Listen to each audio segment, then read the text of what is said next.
sophomore year impact their achievement on the college and career readiness testing. I chose sophomore year because a lot of the tests are given junior year, and so we were looking at the academic year leading up to when they were taking those tests. Also sophomore year, for those of us that are secondary, I think we've all kind of seen the trend with getting driver's license and kids finding a way to balance that freedom with academic work. So I just felt like I needed to pick a place to begin, and sophomore year seemed like a good place to start looking at. So this chart right here, I reference a lot, and when somebody shared it with me, it kind of like opened up my world. So I thought I would share it with you guys in case somebody hadn't seen it.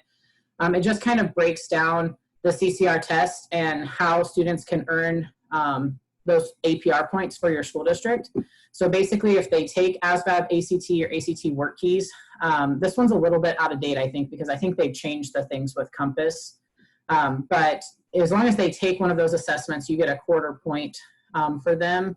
And then if they increase their achievement on that to around an average range, they can earn 3/4 of a point or a full point. And then if they excel, you know, like an ACT score of 26 or higher, then they can earn you 1.25. One of the things that I've learned with this, just to throw out too, is that nobody is exempt from this. So like your MAP A kids, everybody, if you don't want them to receive 0 points, they all need to take something. So my hypothesis for this data project was, my goal was that attendance their sophomore year would have no impact on their achievement on their college and career readiness testing. My alternative hypothesis was that students' attendance their sophomore year, if it was over 95%, it would have a positive impact on their testing. I tried to frame it this way because not all of our students take all of the assessments, but we want to be flexible and allow our students to take the one that most meets their needs for when they're transitioning to post-secondary. But we think it's important that all of them have a plan and continue on in some way doing something. And so this allowed the flexibility to look at all 3 of those assessments. Demographics and validity for our district. We are a small rural school district with an average graduating class of about 40 students. We are 65% free and reduced lunch, 13% SPED. The class that I was looking at for this is this year's graduating class. So the data is from their attendance when they were sophomores, and then depending on when they took these tests, some of them took it junior year, some of them senior year. We had 7 students move out in that time period, and we had 4 students move in. The ASVAB is the only test that we're able to get all students to take, and barring some unforeseen circumstances where we can't get them done on like a makeup day or something if they missed it. Several students take the ACT, several students take the work keys, but the only one that everybody takes is the ASVAB. One thing to note is other than maybe the ACT, which students sign up for and pay for on their own, the CCR assessments, when they're taking the ASVAB or the work keys, effort is often questionable. It kind of varies kid by kid and how seriously they're taking that assessment.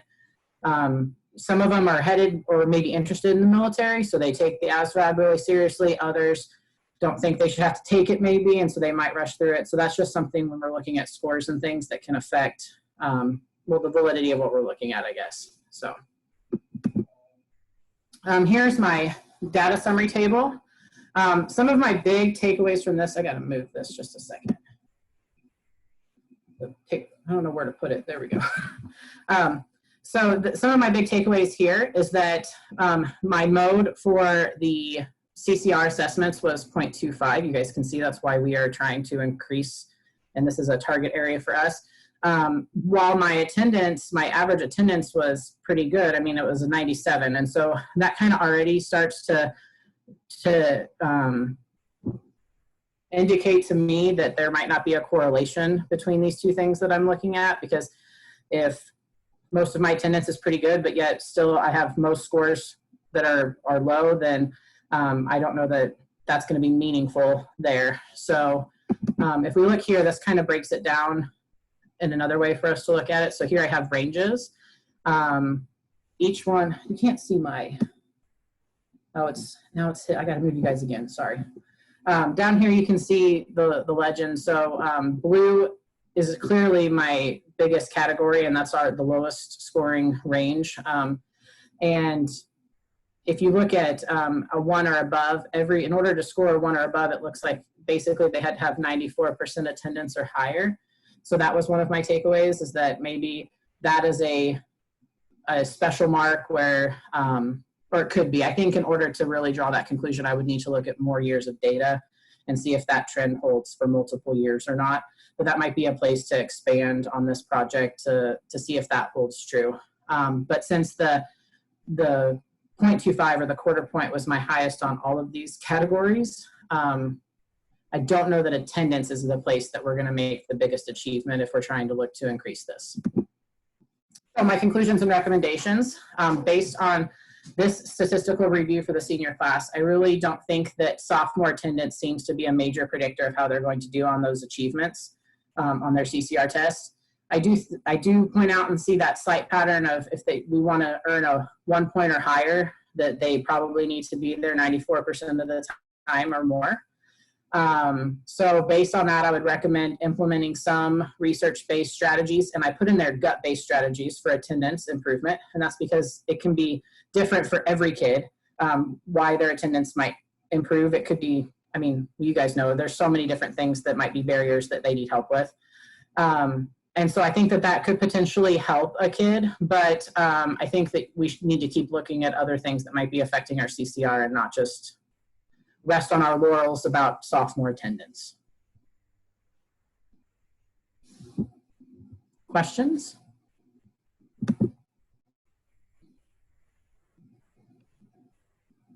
I really enjoyed your presentation. I thought it was well put together. My question is, being a special educator, you mentioned your achievement that you tested everyone, including MAP-A students. And with your school population, your actual percentage of MAP-A may not be very high, but what was the reasoning behind, I mean, what was the reasoning behind testing a MAP-A student the same? Did you test them the same as you did everyone else, or were they offered any kind of accommodations? So we tested everybody because in order to earn a quarter of a point, they just have to have taken one of the assessments. And there's no way to, like, you know, on your EOC tests and stuff, you can do like a level not determined, or, you know, you can excuse some kids from it. And as long as you don't go over a certain percentage, it won't really hurt you that much. On this, they count as 0 if you don't test them. And so we did provide accommodations of some, it was read to students, or they tested in smaller groups with their SPED teachers. For some of our students that it honestly doesn't make a whole lot of sense for them to be taking it. And we did the ASVAB test for them as well. Instead of we only did that. We didn't do like all 3, or we didn't ask them to take the work keys or the ACT, obviously. Okay. And that's something that DESE is telling us, right? The regulations and rules around procedures around that comes from DESE. And here's, you know, my personal ethics of if those kids should be tested or not might be different than what the requirements are. But when it comes down to, we have a graduating class of 40 kids. If I have 3 kids that are going to graduate on goals and they take no test at all, that's devastating to our CCR. And so I guess I'll say we play the game a little bit in that we're going to have them take a test to get a quarter point so that that doesn't dramatically skew our results based on all of our other kids that need to take those tests. I think of it more of, you know, kind of throw the scores to the side, just overly stressing out those students, you know, giving them something that they may have not been introduced to, you know, material-wise, that, you know, stresses them out or causes them. Yeah. You know what I mean? I mean, it's. Yeah, I understand what you're saying. We talked with families before we take the test, and we explained to them what our goal is. I mean, if families choose not to have their kid take it, we won't force it. And their teachers that they're with all the time are the ones that administer it. And we use all the accommodations we can. We haven't had a negative experience. I understand what you're saying. And if we threw them into like an ACT testing environment and said, you have to do this, I could see that. But with the ASVAB, the Army, they allow us some freedom. And so that's why we chose that one. And so we haven't had that I can see negative effects like what you're talking about, but I could see on some of the more strict testing and stuff like that where that could be. Okay. All right. Well, thank you. And I like your Yeah. background, by the way. Oh, thanks.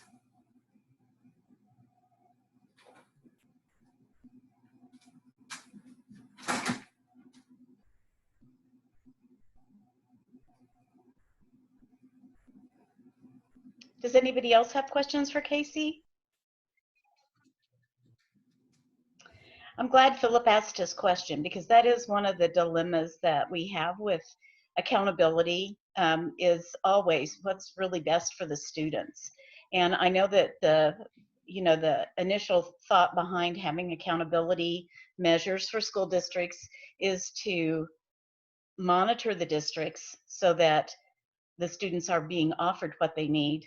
But sometimes in measuring that, it causes, stress and undue stress on students that, with things that really don't fit them. But it just seems to be part of the package of it.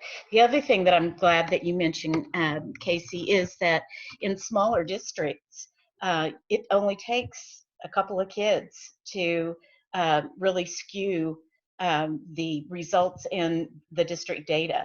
And so it does put, it puts school districts in a different, it's just not equitable, put it that way. And through the years, when I was still in public education, my job, I dealt with this was my life for the district. The last 13 years that I was working at Clever was all about all the accountability stuff. And the conversations that they would have at the state level, that administrators would have at conferences and meetings that we would have with the commissioners. During the time I was there, we had, I was trying to think, one male commissioner and two female commissioners, and they would have really open and good, conversations. They would come to present to the district leadership, and then the district leaders were very open and questioning and asking. And the state really does work to try to smooth some of that out and work at ways of making it equitable. And if you've not had the opportunity to listen to some of those just explanations and conversations, it is a struggle. And not only it's not like the state cooks these ideas up, as you guys know, you have to wait on waivers from the federal government sometimes on things. And so a lot of these accountability issues especially are coming down from the federal government, and because of federal funding and laws and so forth.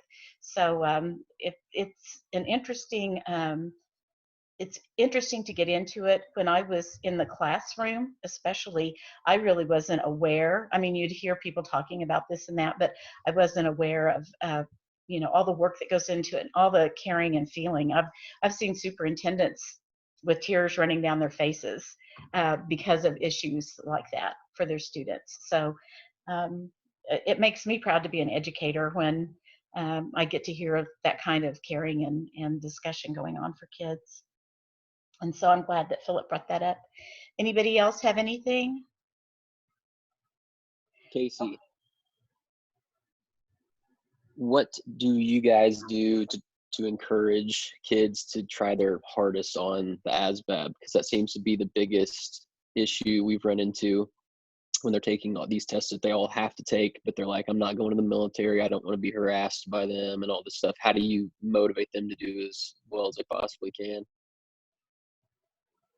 So we don't rely really, we do some incentive stuff with EOC and stuff like that, but we don't really do anything for the CCR test gimmicky like, and I don't say that in a negative way, because we do stuff for EOC too. So please nobody take offense to that, but we kind of just approach it business-like, and maybe that's something we need to look at since we're not doing so great right now on some of this.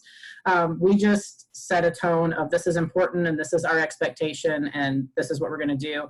We do bring them back in and do a pretty thorough debrief on what their scores tell us, and because there's a lot of career and personal strength advice that can come from the ASVAB, even if you're not headed into the military. And so we really try to build on that up front, that they're going to get that. And so if they are very honest and try hard, then that'll be more reliable information for them and more interesting for them.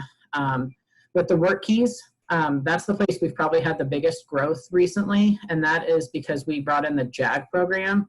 And so if they're in our JAG program, they have to take the work keys. That's a requirement. It's in the syllabus. And that program builds crazy relationships with kids and gets them excited about things. And so we're really hoping to see some positive strides on that front. Yeah, we've had some struggles definitely with the ASVAB in particular, but the bringing them back in to discuss their scores, what it means, this and that, telling them ahead of time definitely changed the way they approached it, because we were getting just zero effort. And then when they knew they were going to be seeing their scores and maybe their friends are going to be seeing what they got, then they started giving a little bit more effort. Still not where it needs to be, but it's improved a little bit. We had one student not take it seriously and actually started to almost disrupt the testing environment. So the testers excused him. And before he could graduate, we required him to take the ACT, because you have to take one of those assessments before you graduate for us. And I think when people saw that we were serious, that he would have to do that before we'd let him be in graduation, that also kind of increased just the tone of, this is a big deal, we're going to take it seriously, and we want you to do your best. So.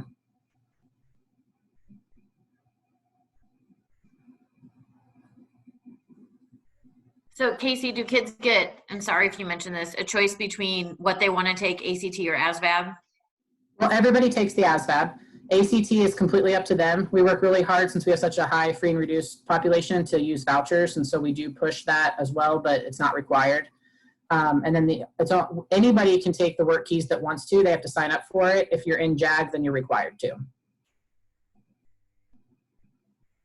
So one of our approaches, and I should do some data on this, is just to increase the number of chances that they're taking these different assessments to see if they do better on one versus another. And so we've tried to find ways to increase their opportunities to take not just the ASVAB, but other tests as well.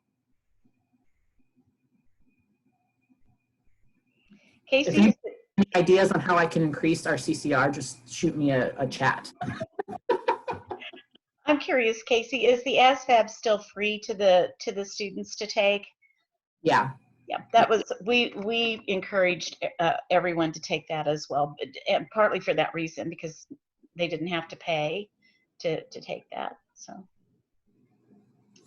okay, this evening we have Aaron, Jared, Philip, and Evan still to do their presentations. Would one of you like to volunteer to go next?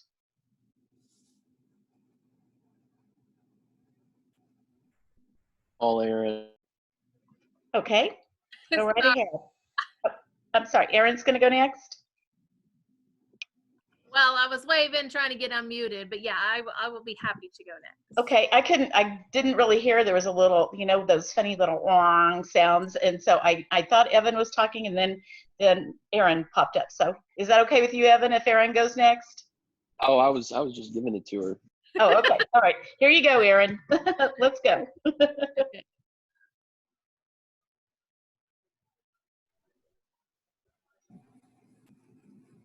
So, did you share your screen? I did. I think I think Casey's got it. Let me double check. You see mine? Yep, I can't see yours yet. Okay. You may have to go, do you have a place that says share screen on yours? A little button? Yeah, hold on just a second. There you go. Am I on? No. Hold on a second. Okay.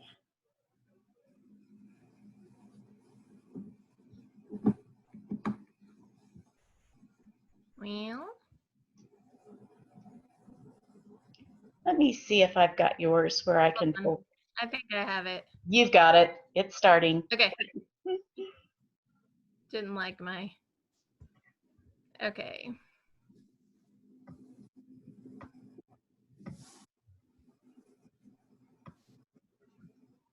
Okay, so I did audio on it, so I'm just gonna play it. Is that okay? Yes.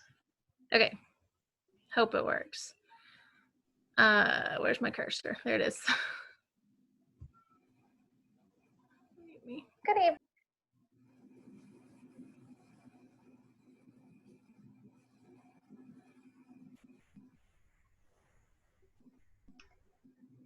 Are you hearing it?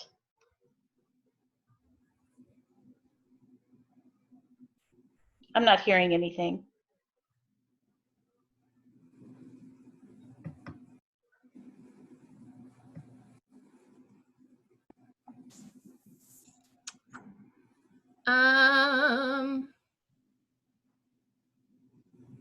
Let me try it again. Good evening. Can you hear it? This is my data project, and I just wanted to let you all know up front that I got this information from our amazing title teacher, reading and recovery teacher. So I'm going to tell this in the eyes, like through the lens of her eyes. I am learning something new and enjoy getting to understand data more and more. She has been very patient with me in helping with me because I've asked lots of questions, and so has Dr. Grover. So I appreciate her patience as well.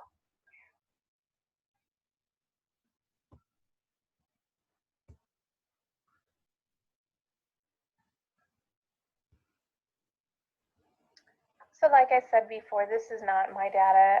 I talked to our reading recovery teacher, and she was very willing to help me out.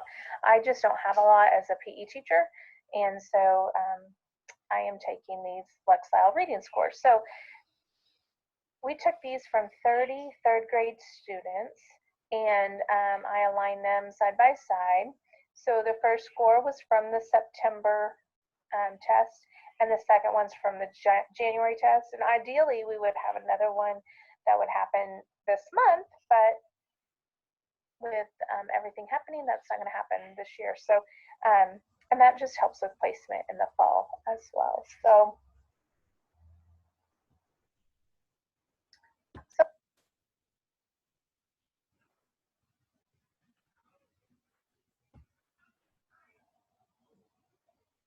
the questions I wanted to answer here is just, is there a significant increase in the scores with these title students?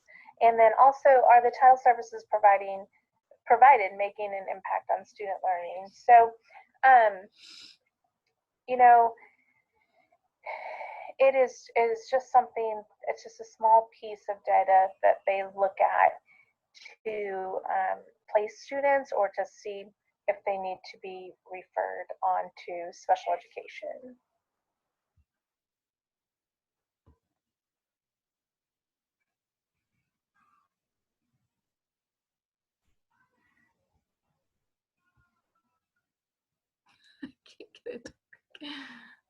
So looking at these scores, the blue line is the first iReady Lexile score, and then the orange-ish red is the second one. And as you can tell by just glancing at it, most students improved quite a bit. There were 3 students that decreased slightly, but as the t-test shows, there is a significant difference, and so the interventions are paying off. So looking at the Sorry. Here are the t-test results, and so this t-stat is negative 7.0859, which is less than the t-critical value of negative 2.0452. So there is a significant difference in the means of the September test and the January test. Therefore, I would reject the null hypothesis. So here are the t-tests. Sorry.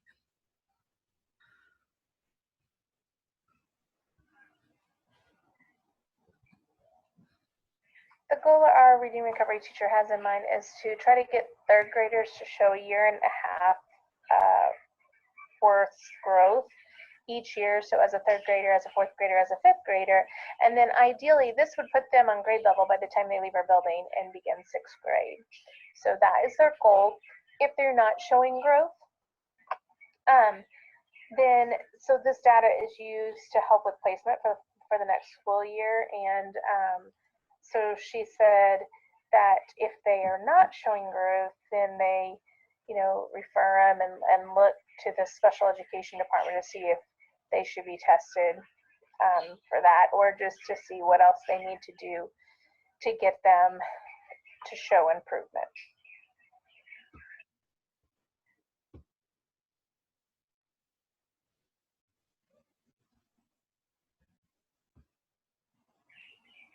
So what have I learned from this? That students are showing growth as a whole, these third grade students who are receiving title services.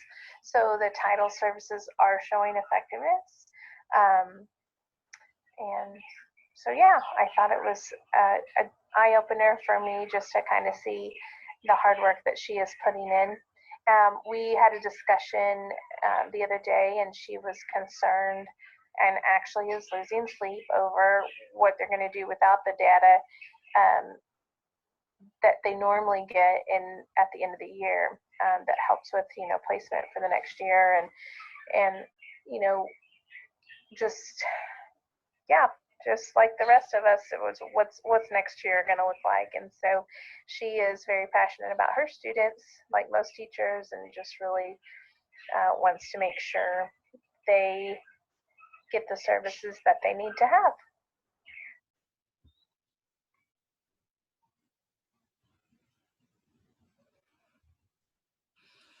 All right. I don't know if you noticed, but I had birds chirping in the background just because I have birds and they get loud when I talk. I'm pretty simple, and you guys Oh, probably know way more than I know about it, but I just appreciate learning from you guys. And if you have any questions, let me know, or any advice, I will take that as well. So just remember, you guys are essential. I thought that would be fun to put in just because it's that time, and we are very, very important, and I hope you guys are all doing well. Whoops, sorry. All right, that's it.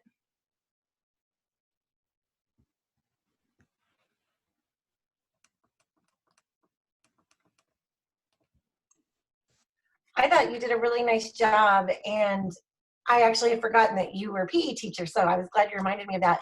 So I thought that was, I'm sure that it's challenging to work with data that's not, your own.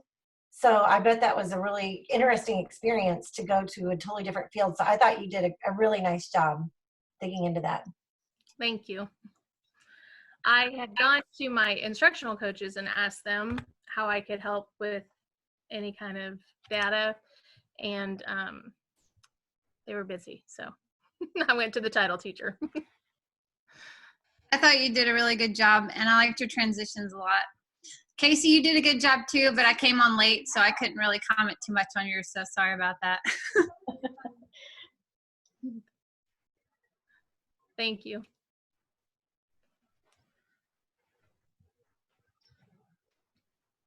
I thought Erin was very brave to take this on because it is difficult to take on somebody else's data and give some explanation about it. But data-driven people, title people, reading recovery people are definitely data-driven.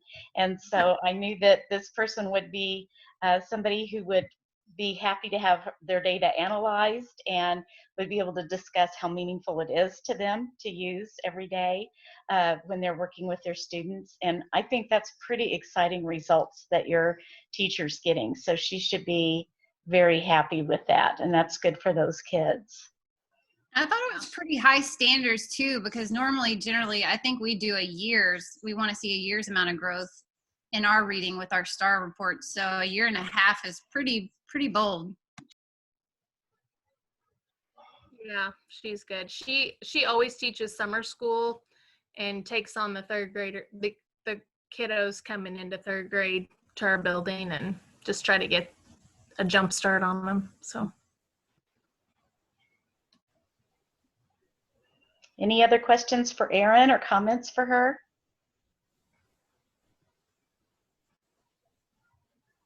Okay, thank you, Erin. Evan, why don't you go next, since you popped up there a while ago? And then Philip, if you plan to follow Evan, and then we'll let Jared be our cleanup batter, as they might say. So go for it, Evan.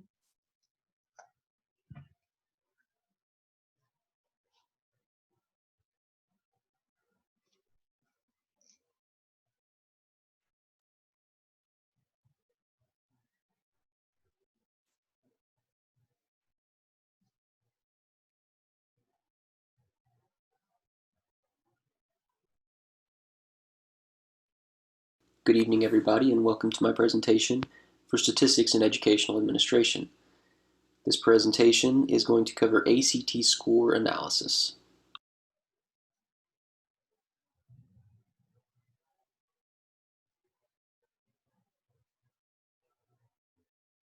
With an increasing annual performance report emphasis on the American College Testing Exam for purposes of college and career readiness in Missouri, school districts have taken steps to improve student achievement. The statistical analysis in this presentation was completed to determine whether high school students benefit from ACT practice tests and strategic changes throughout the semester. The initial test was taken with no prior ACT test-taking experience, and the final test was taken after introducing students to test-taking strategies specific to the ACT, as well as 8 practice tests taken throughout the semester.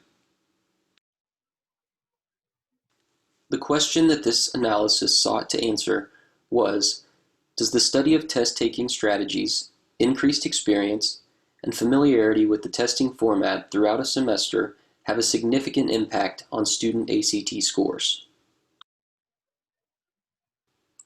The first set of data analyzed included scores from students after taking a standardized ACT pretest at the beginning of the semester. This test was taken while following strict time limit guidelines.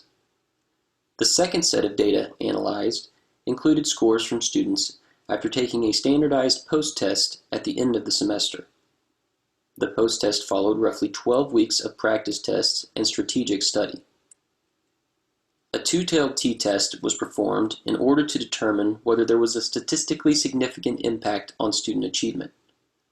The null hypothesis for this analysis was 0. As you can see on the following bar graph, students were delineated by number, with 30 students participating in this study. ACT scores were listed on the y-axis, and scores ranged from roughly 10 to 31 overall. The blue bars on the graph represent the pre-test scores, and the orange bars on the graph represent the post-test scores. As you can see, 70% of the students scored higher on the post-test when compared to the pre-test. This included 21 out of 30 students.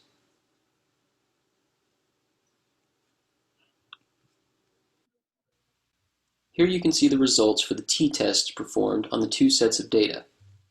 For the pre-test, the mean score was roughly 17.16. For the post-test, the mean score was roughly 18.09.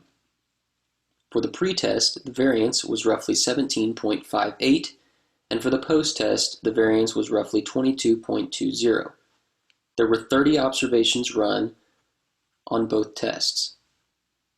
The hypothesized mean difference, or null hypothesis, was 0, and the degree of freedom was 29.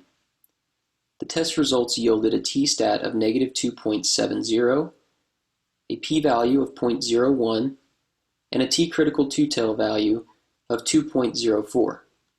An alpha value of 0.05 was utilized for the purposes of this test. The findings from this data analysis showed that 70% of students scored higher on the post-test when compared to the pre-test. The two-tailed t-test yielded a p-value of 0.01, which was less than the alpha value of 0.05.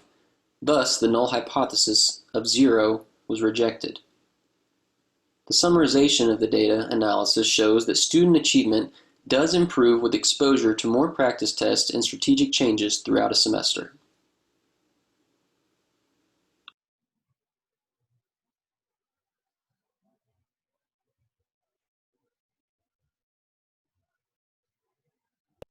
Okay, that was it. I don't know how to get back to the page where I can see you guys. Hold on. There you go. All right. Nice job, Evan. Questions for Evan? Hey, Evan, I have a question. Do you think, because I noticed in your question there was like 3 different variables you were looking at, do you think there's any way to determine which one possibly has a better effect than the other? I think you looked at like the familiarity of a test taking strategies, and one other one I can't remember, that it's hard to kind of determine which one, helps helps the results. Yeah, definitely. We go over that throughout the semester whenever I cover all this stuff with them, and we talk a lot about time management. That seems to be the number one indicator on performance, because knowledge wise, I mean, obviously I'm not sitting there teaching them anything different than what they already know or they're getting from other classes, but understanding how quickly they need to answer a question, how much time they should take before they skip on to the next one. And I always tell them, if you read something and it just seems like it's a different language to you, just skip it. Don't sit there and waste another minute or two trying to figure out what it says. Get to something that you're familiar with, answer that question as confidently as possible, and then go back and try to at least give an educated guess on some of the stuff. So at the end of the semester, when we talk about, what things helped the most, what things didn't seem to help the most, time management, the time aspect of just getting familiar with the test was most important for sure.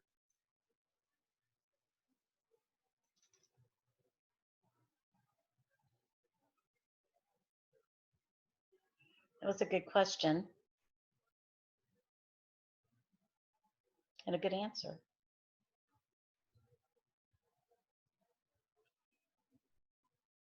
Any other questions for Evan? Evan, have you tracked that data before this? Have you taught ACT prep prior to this? This was only the second year I've done it.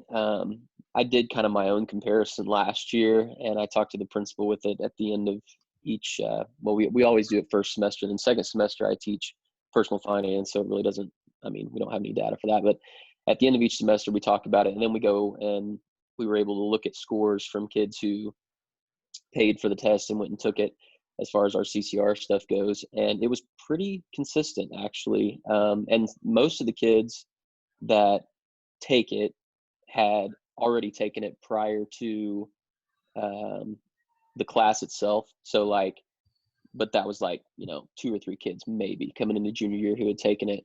And I didn't really include any of those kids out of these 30 because I thought it would kind of throw it off a little bit. But when we go back and compare what I came up with at the end of a semester, when we do our final timed test to see what they ended up at, it's pretty consistent with what they scored at the actual test. And then I always discuss it with them because the kids that are in ACT prep carry over to personal finance most of the time, unless they've taken it in the summer to get the credit out of the way. So I encourage them to take it at the December test date because it's the freshest on their mind. They're just used to taking it, and it's just nothing different than what they've been doing. But some of the kids take it in, February, March, and I always ask them to tell me, what the test was like, whether it was familiar to them, whether it was like the ones we took first semester, and generally it is. I found some pretty good resources online that's given me some tests from the past, but I try to keep it as recent as possible. And it seems like the formatting stays pretty consistent over time, and they definitely I've never had any kid come back and say, it was nothing like what I expected or what we had done. So I definitely think that the familiarity with it and a lot of this the time management stuff, especially going back to that, especially on the reading portion, when we first take the reading test, it's just a disaster. Most kids score really poorly because they only get through half of the questions. I'm like, all right, you can't read the whole story and expect to answer you just don't have time for it. So look at a question. We really practice looking back and skimming and just kind of looking through and trying to find those key points and trying to make as much sense of it as possible as quickly as possible, because reading is the one that tends to throw kids off the most. But they, in general, we've had scores improve, and it's a mandatory class for us now. And so all juniors have to take it, and it's increased the number of kids since they did away with the state funding for it. It's increased the number of kids who actively want to go take the test. And that's been an improvement, and that's been something that our principal's really been, positive about and appreciative of. Okay, Evan, we have ACT prep, but it's not mandatory. So you gave me an idea, although my students might hate me and you by proxy. But my one question I had for you is, have you thought of changing the way you track data now that the composite score and the way that they can earn that is going to change next year with them being able to take the subsections? Yeah, that was, I mean, obviously during the first semester, whenever that news was released, the kids actually knew about it before I did because they took a test. It might have been I can't remember, it was October, December, one of the tests where they were like, oh, now we're able to just take one portion, or we're going to be able to take one portion, whatever it was. It was one of the higher achieving kids. I think it was the one that got the 31 on the practice test, and they tend to stay on top of it more than anybody else. But I mean, I think it's a good thing. It wasn't ever an option before this, but whenever a kid knows they can go into a test focusing on one aspect, I think it really decreases the stress. And that's what that kid, she's kind of an anxious tester, but she's incredibly intelligent. And she had done poorly on math, I think, the first time she took it. And, she told me it gave her just a lot more confidence going in, knowing I'm just focusing on math. I don't have to worry about all these other sections. Knowing that if I can boost my score here, it's going to be thrown into the other scores and it can, boost my composite. I don't know. I think it's just a mental thing more than anything else, because as you guys know, 4-hour tests can be draining when you get to the part that you're maybe not as confident on or familiar with. It's even more difficult than it, would be just taking it on its own like that. So as far as going to making it mandatory, yeah, it's a graduation requirement, and it wasn't at the last school I taught at. And when I came in back home, and it wasn't when I was in school, we didn't even have it. We had nothing, nothing at all to even prep for the ACT. It was just kind of you go take it on your own. And I think that's pretty common, or was pretty common back, mid 2000s when I was in school. But it's definitely, I definitely know of 3 to 4 kids who were afraid to take it. And then after the class and encouragement and seeing how well they did on it in the class, and they were like unsure if they were even going to go to college and stuff like that, it gave them more confidence to go take it and not be scared of their results or anything like that. And I haven't followed up with a couple of the kids, especially from the fall, who weren't planning on going to school but had A+ and did really well in the practice tests and took it in December and did a lot better than they expected. It's kind of encouraged them to go to school, even if it's just going to OTC or MSU West Plains or whatever, and use their A+. And I just push that really hard. Even the kids who don't do maybe as well as they think they should, or they think they need to go to school, I'm like, you know what, guys, you're smarter than you realize, and it'll benefit you so much more in the future if you'll at least go give it a shot. And the colleges need the scores for you to get in, and you can kind of see where you're at. So I think it's helped to get back to everything, encourage them, but I don't know. We'll have to see. I gotta do it longer for a couple more years to kind of see what the numbers lead to.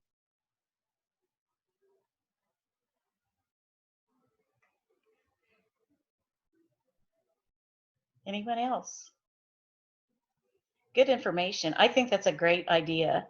And I especially like the idea that by all of the students taking that, they're introduced to the exam, what it's about. Because one of the things that I learned in working in high school as a teacher is there are a lot of students who no one in their family's ever gone to college. It's not something they really know about. And sometimes it's just it's like a culture change to introduce them to those things, and they find out, like you said, this isn't as bad as I thought it was. I can do this, and I did a good job, and then that really can turn a corner for students. So that's wonderful. That's a good thing. Yeah, there's just last thing I'll say about it. There's one girl in particular that I had first semester who was not planning on going to school. She was a really good student. I mean, she's a straight A student, and very intelligent. But she was scared to take it, and she was afraid of what she would get, because I think she was afraid of, what others would think. Maybe she has this perception of herself that she's just not confident. But she has it. She has the ability, and her parents didn't go to school or anything. But after she went and took it, I think the first time we took it in class, she scored like a 21. And then by the end of the semester, she was at like a 25. And then she got like a 26 or 7, I think, when she actually went and took it for real. So it just gave, and now she's, planning on going to school and pursuing, I can't remember what she wanted to do. But even if, a couple of kids, we only have about 50 kids per graduating class. So if you can get 2, 4, 5 more kids to go, I mean, it's worth it. Sure. Just increases those options, and that's a wonderful thing for kids. Very good. Very good. Kudos to your district and to you for carrying through with them. That's great. Okay. Anybody else have any comments or questions? Okay. Well, Philip, you're up next. Thank you, Evan.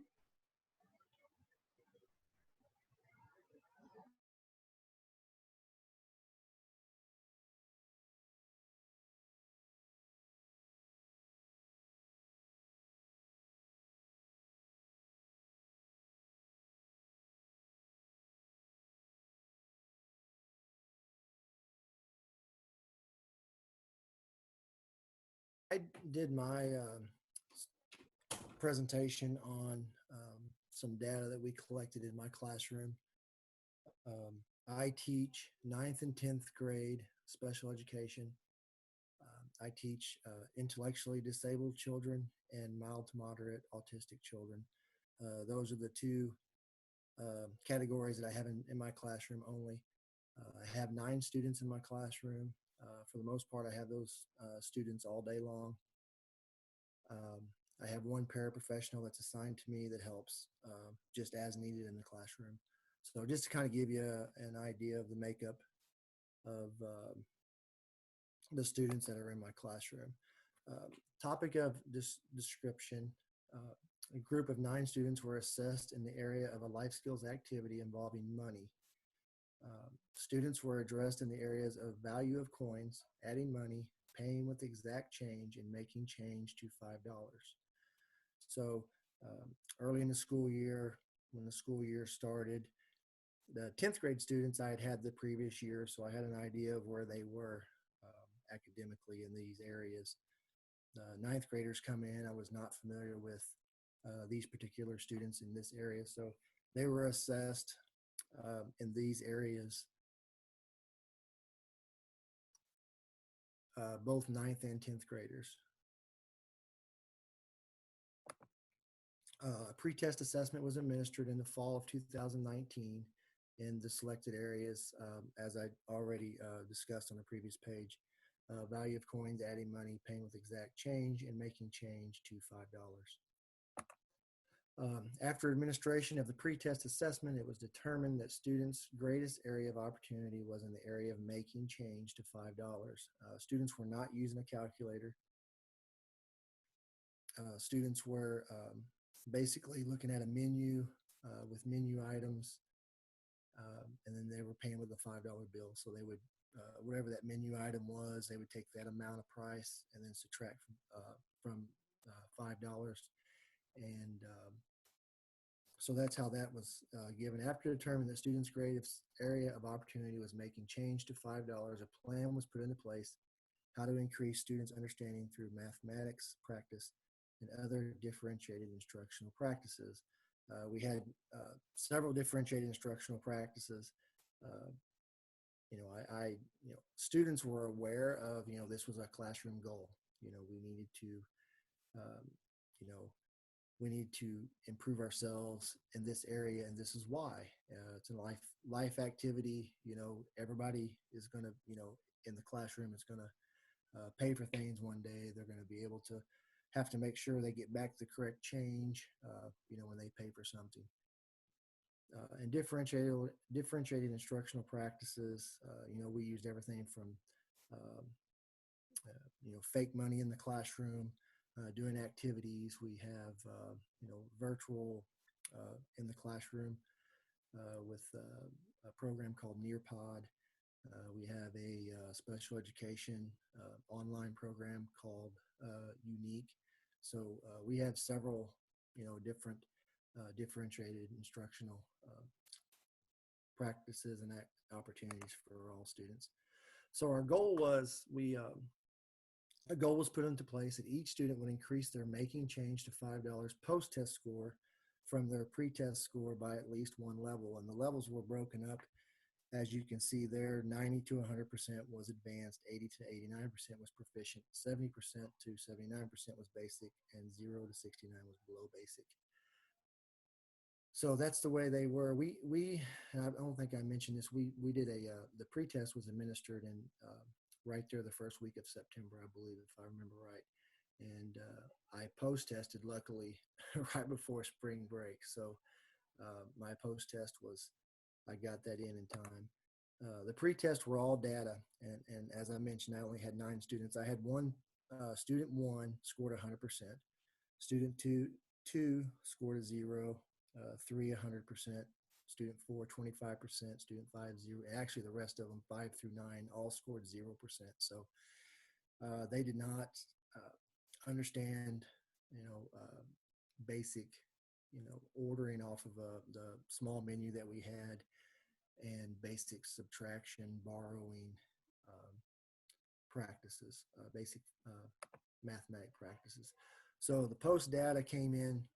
Student 1 scored 100%, student 2 scored 50%, student 3, 100%, student 4 and 5, 50%, student 6 and student 9, as you can see, did not have any growth at all. Student 7, 75%, and student 8, 50%. So the t-test, ran a t-test, paired 2 sample for means. So the mean, this first column here is the pretest. So the mean percentage was 15.63, if you round that up, percentage. And then the mean on the post-test was a 46.88%, which was a variance of, I'm sorry, let me skip down here. Yeah, the variance, as you see right there for the pre and post test. And then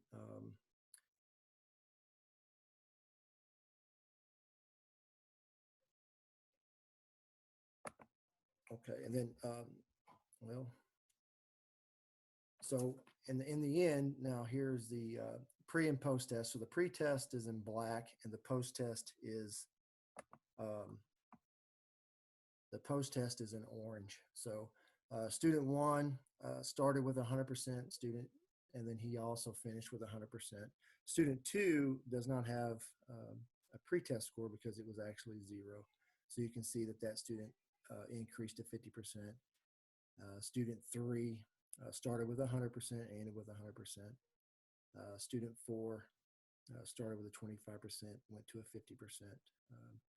And then as you see, 5, 6, 7, 8, and 9. I'm sorry, 6 and 9, there was no growth. And then, of course, 5, 7, and 8 went from 0% to 50%, 75%, and 50%. In closing,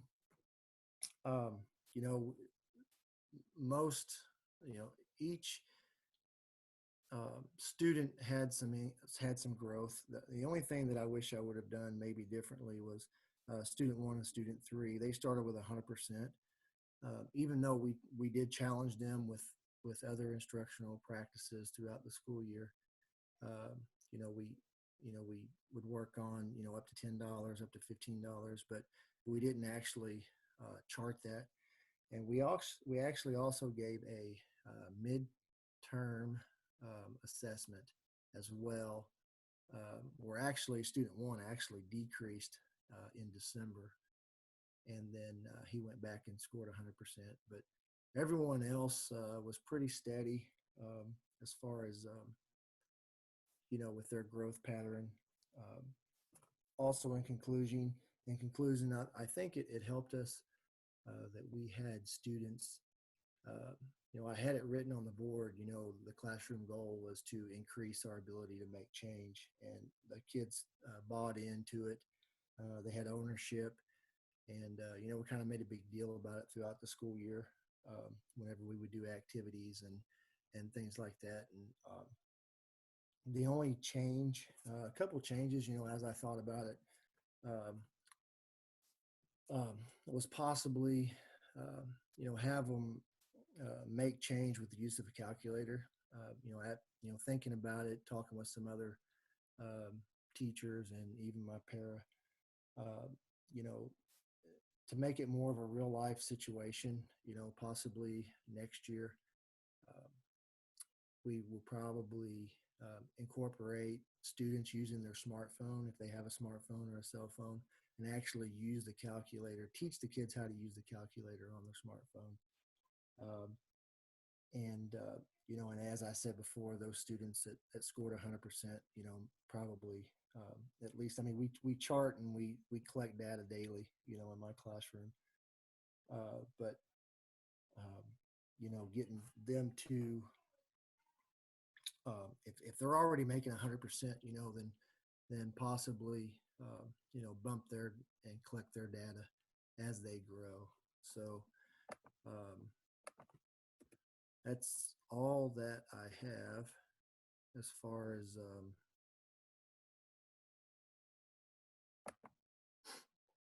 as my data is concerned. I hope I explained that good enough for you guys, but it was pretty straightforward. When you're dealing with, when you're teaching students, with intellectual disabilities and, other disabilities that will affect them the rest of their life, we always make stuff as real life as can be, things that they're going to use in life. And my big deal with them and the way I sold it to them is,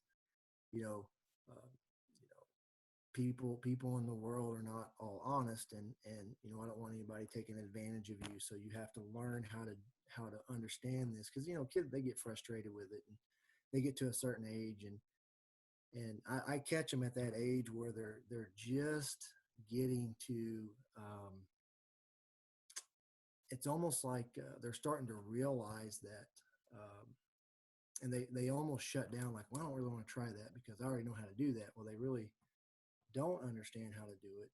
So I have to try to really sell it to them that, this is why you have to learn it, because, unfortunately somebody might, try to take something that's yours, and you have to understand that,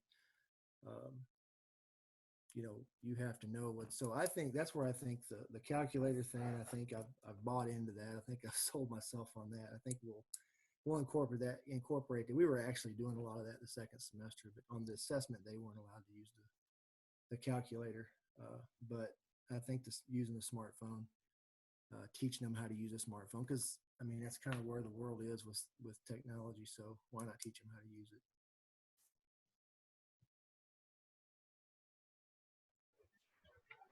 I think that's a great skill to teach. We want all the help that we can get, and cell phones are something, the smartphones are something, it seems like everybody has them now. And so that's wonderful. That's a wonderful thing to bring that into. And I think the growth was amazing for that many of the kids to make that kind of growth. And I also liked your point of setting that goal up. It's a class goal, everybody's working toward it, and it's something that you kept in front of them. So you SPED teachers have all the great strategies. So you're the people we need to go to for those things. So anybody else have questions or comments for Philip? Go ahead. Good job, I was just thinking about when Dr. Grover said you have all these great strategies, and you do. And to me, I was thinking of the things you were doing and how I could see that being put in different classes. It just would look a little different, and you'd approach it in a different manner, but making things apply to the real world and hooking the kids at the beginning. That's just good, solid teaching. So I think you could see that across the board. So nice job. Oh, thanks. There's times that I'll walk by a kid and just take their pencil and say, okay, you got to buy this from me for $3.25. So get the money and give it to me. I just do things like that with them all the time, and just throughout the year, it may not even be math time. I just throw that in there and just keep them on their toes, and they enjoy it. So, I love that. That makes it sort of fun too. You never know. Never know when you're going to have to make change. It could happen in the middle of class. Evan.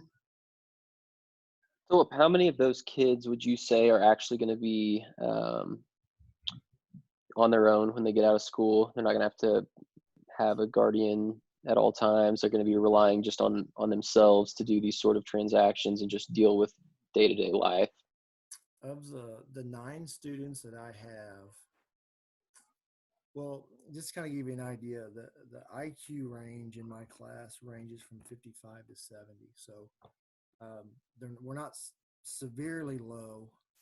All 9 students were able to learn what we were learn the goal that we were trying to get to. And to answer your question, I could probably 6 or 7 of them. There's probably 2 that's going to need probably some assisted living. Probably 3 of them.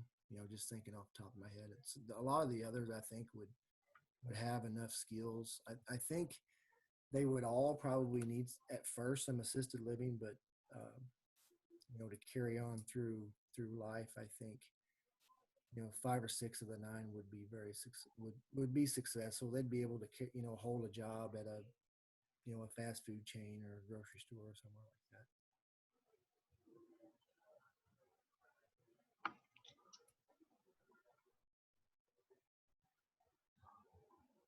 Okay, anybody else?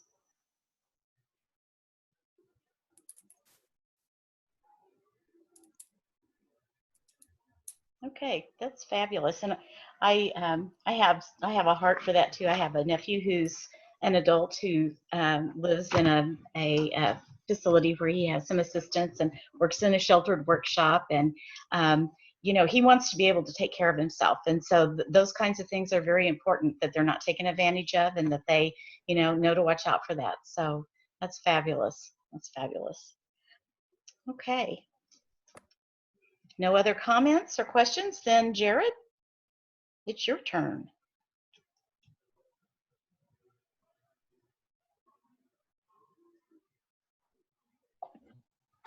Okay, can everybody see that? All right.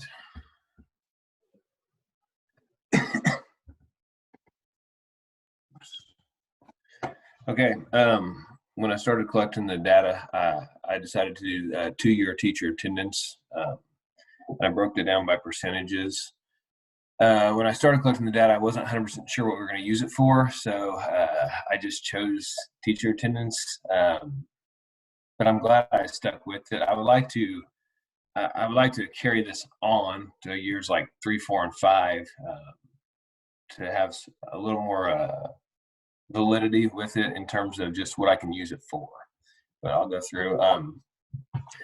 2 questions I had for research questions are: did attendance per staff member increase or decrease from year 1 to year 2? So I took 30 staff members, and I didn't take anyone obviously that was a first year, or anyone who had any kind of extended leave. So anything like a major, like hospital or something like that, where they were gone for a long period of time, I didn't include them. So I was able to get 30 people who met what I was looking for. And with those staff members, it's beneficial for me because I know I put them by name and I just changed it to ID numbers. You'll see on the graph here in a second. So it's a quick way for me to look at individual teacher attendance from year 1 to year 2.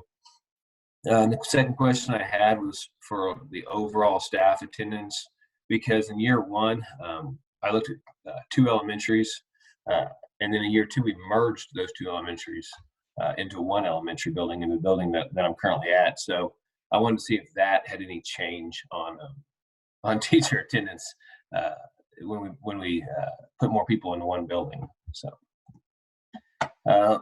just like I was talking about, a little background information: 30 staff members. First semester is what I went with because I couldn't do both semesters. Like I said, if I continued with this data, I'd like to expand it not just to the fall semester, but to year long, and then continue more years to years 3, 4, and 5. So year 1, we had 2 separate buildings and locations. In year 2, we merged all the staff into one location. So I broke it down into year 1 is on the left, so that's the 18-19 or fall of 18, and year 2 would be on the right. Across the bottom is the staff members. So if you see like staff member 1 and staff member 1, that's the same person from each year. So and then up the side, you have the percentage. So I like this because it's a good visual representation. You can quickly see in year one, you can count, we had 6 people that had 100% attendance. In the fall, this year, year 2, we've had 1 person with 100% attendance. You can just see quickly the differences in attendance, which I'll get to a little more of the information here in a second. But that's just with the bar graph, the data. So staff absences in the fall of 18 was for the mean was 97.68%, which is pretty great. I feel like, which it should be great. Your staff should be there most of the time. So and this year it was 96.48. So there's not when you look at the p-value for the two-tailed, I did a dependent test, two-tailed t-test, and it's 0.08. So there's not a significant difference in the 2 years. This is a little more of the data. If you look at like the means at the top and they got the median and the mode, but if you look at the minimum in year 2, you can see that have one staff member who's had 84.4% attendance, which in year 1, 2 years ago that is, everyone had over 90% attendance for the fall. I just think it's really good to for me to look at this. It took a while for me to pull all of this and put it down on a pen and paper, but we heavily promote student attendance in our school. Just like everyone else, it's a struggle. So we post outside in the hallways our monthly ADA. We give awards to our attendance. We talk about student attendance and how important that is. But this is a good reminder for me how important staff attendance is. So that's what I want to use. That's why I'd like to expand this to year-long attendance and go multiple years, so I can use this as just a promotional tool to our staff, because student attendance is really important. But if we think about it, if our staff is out of the building a lot, that also has a great implications on our ability to educate. So I think I can use this as just a promotional tool for our staff, and also I can quickly see the staff members that are there all the time. So it's a great reminder for me, who never misses. On the two-tailed test, we will not reject the null hypothesis because, like I said, the p-value is greater than 0.05. And then I put down there just the lowest staff member attendance for year 1, 93%, and then the lowest staff member attendance for year 2 is 84.4. Like I said before, I had when we were 2 separate buildings, we had 6 of the 30 staff members had 100% attendance in the fall of year 1, and we just had 1 person with perfect attendance in the fall of this year. So not a significant difference though in the mean. Oh, that's what I was just talking about there with the 100%. Conclusions, like I said, there's not a significant difference. Therefore, we will not reject the null hypothesis. I would like to, actually, this is kind of interesting to me. Like, I'd like to go ahead and track teacher attendance so I could quickly look at it. It's just, we have a million other things to do as administrators, but it was a good reminder for me to see there's certain people who are just, we take it for granted. Sometimes they're there every single day and they never miss. And I'd like to go back and track 3, 4, 5 years and see who hasn't missed or who's been 95 or above for 5 consecutive years, because I think it'd be a really great promotional tool. So yeah, I enjoyed this data. It's probably people without children, because yeah. Yeah, and that's not a knock. Like, and by no means is that a knock. I mean, we have those built-in leave days for a reason. So, and I miss too. But I don't know, it's interesting. So, and then you can also see like whose attendance is poor, and then you can really break it down. If I wanted to, I could break it down by day. That would take some time, but I could break it down and see who's gone on Fridays and Mondays, or who's gone on for us. It's PLC Wednesdays. Yeah, we're on a 4-day week, so it's a little bit different. You would think that our attendance would be just like skyrocketing. But I'd be interested to see if I went back to our 5-day, and I did not, but I'd like to go back and see if teacher attendance increased, decreased, or stayed the same. So, yeah. I have a question. Did you just do like sick and personal days, or was that business days as well, like school I did business? I did not do professional development days. That was just so we just have like annual leave. We don't break them down as sick or personal. So we, like in our school, we just get 10 days of annual leave. So, but that does not count. Like our professional development days do not count towards that. So that was just days they took on their own. And we had a couple teachers who had like maternity leave. I didn't include them in there because I didn't want to skew the data. What school are you at? Can you remind me? Oh, I'm at Warsaw, and we have 2 elementaries, south and north. So I'm in the south.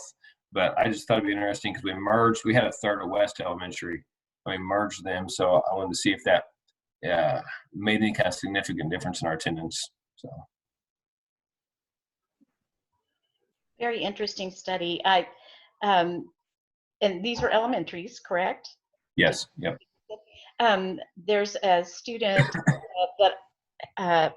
she's in capstone 3 this semester, and she is doing her dissertation having to do with classroom teacher presence, because Hattie's work shows that you get a 0.6. I think it was a point, or is it a 0.6 or 0.9 for the classroom teacher being in attendance, because the teacher is the most significant factor towards student achievement, having the teacher in the classroom. And so her study is all about what's happening with attendance and student achievement, and when teachers are gone out of the classroom, how is that affecting the student achievement. So it is important, and kids, they watch and they notice who's there and who's gone, and so if you're trying to promote them to attend, we got to have grown-ups who also attend. Of course, we do have children and spouses and different things that can happen in life that cause you to have to miss. But anyway, that's a good topic, and I'm glad that it sounds like this was an excuse. I think I probably mentioned that to you at the beginning of the semester. I wanted you to pick something you were interested in, and this would be your excuse to spend time on it, to do it for this class. So I'm hoping that some of you did look at data from that perspective, and out of your excuse now, you're a little more familiar with where it is and how to get it, and maybe some faster ways to put it into a organized package that you can really work with and make some decisions based on, and so forth. Other questions or thoughts for Jared? Good job, Jared. Oh, thank you. And Evan. I just didn't have any questions.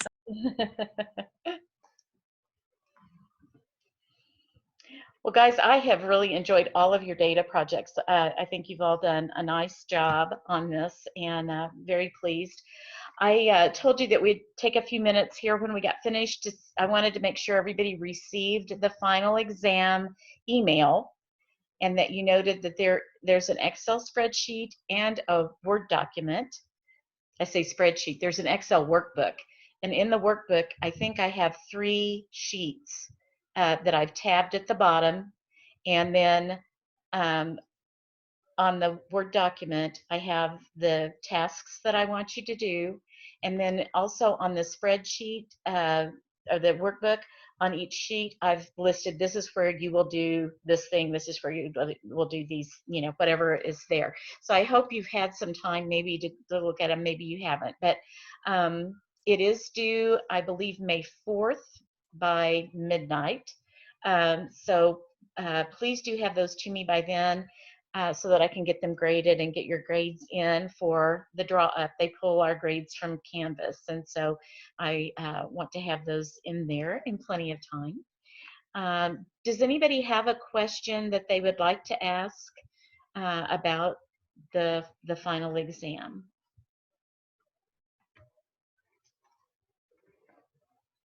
So I am a little confused on if you've got the exam there, the prompt, the number 2, it says to report to the audience how means of the district student scores compare to the means of the benchmark population scores. So in the raw data that you gave us, the population mean and population standard deviation at the bottom, do those correspond to the 12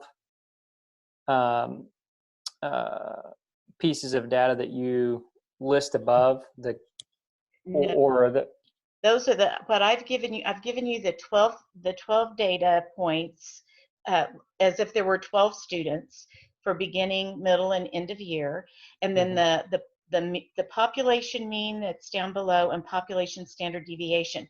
Those are the Greek letters, so those are for the entire population. So we're pretending this is a benchmark assessment. It's a standardized assessment. So if you think of like iReady, Springfield uses it, but so do loads of other districts. So this would be a population. So what I've provided you there is what you need to be able to then run the single sample t-test as we did in class using the calculators. And also then you can also just discuss from descriptive statistics, how the means compare and so forth. So, okay. We do that for the beginning, middle, and end of ELA and math, right? Correct. Okay. I think a lot of districts do their benchmark testing that way, a beginning, a middle, and an end of the year. I didn't ask you always to use all of the data for every prompt. I think on some I've asked you to compare beginning and end of year. So I tried to put the wording and the acronyms so that you weren't having to see all the wording all the time. Tried to make sure nothing was going to be hidden. I know with the midterm there was some of my text that got hidden behind a figure that was on the worksheet, the Excel sheet. So that's why I have an Excel sheet, and then I also have the prompts on a different sheet for you. And I don't think that I've given you any prompt that isn't something that we did in class, and you may have done as an assignment as well. So it's pretty much just the process going across the semester. If you have questions other than what you think to ask me this evening, you're welcome to ask me questions. You can call, text, or send me an email and ask any questions that you might have. You do need, I gave you the deadline, the due time. It's on Canvas, the due date, and it's also at the bottom of the Word document. You will submit everything back to me via email. And this will not be one that has do-overs or revisions. This will be whatever you send to me will be your final answer. So be sure that you review what you have and that you're confident about your answers. Everything's like you want it to be. It is, I don't think that there's anything that's very difficult to do, taking it step by step, but it is complex because I've asked you to do several things. So be sure that you give yourself time so that you don't try to crunch, at the end and run out of time. Okay, any other questions on that? Okay, I also sent an email message out to you this morning. We were notified that course evaluations will be live for you, for students, I believe tomorrow on Canvas.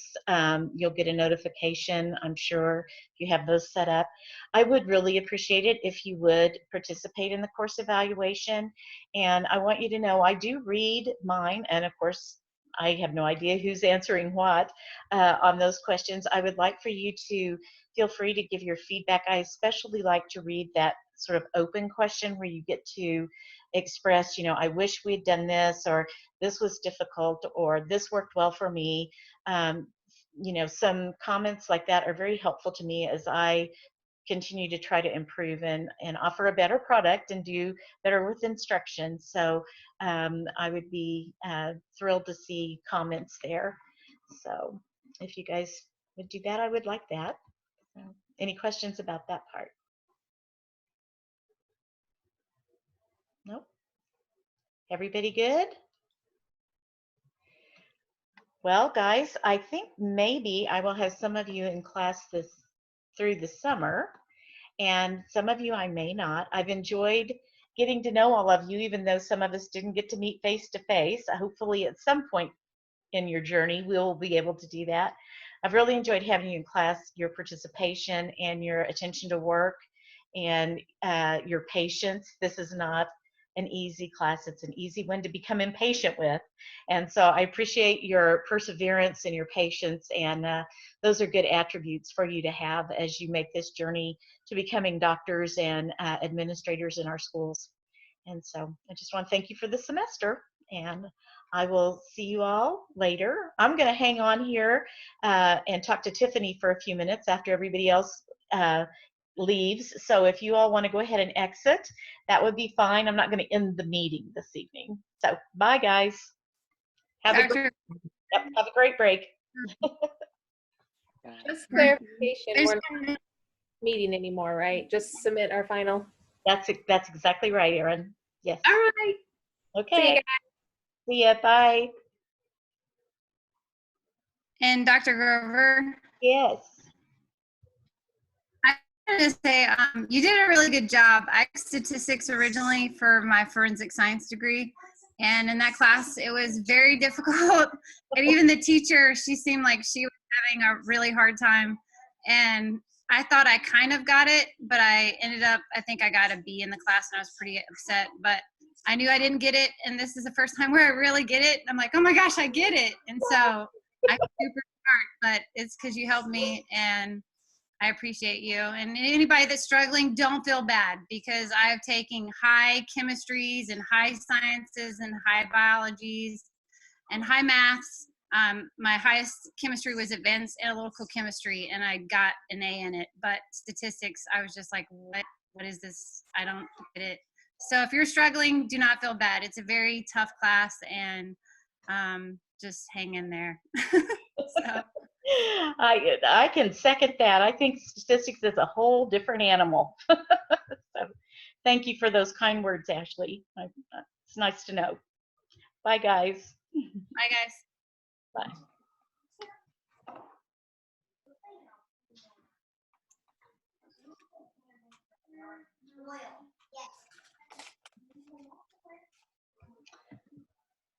Okay, Tiffany. Okay. Thank you for giving me just a couple minutes. I know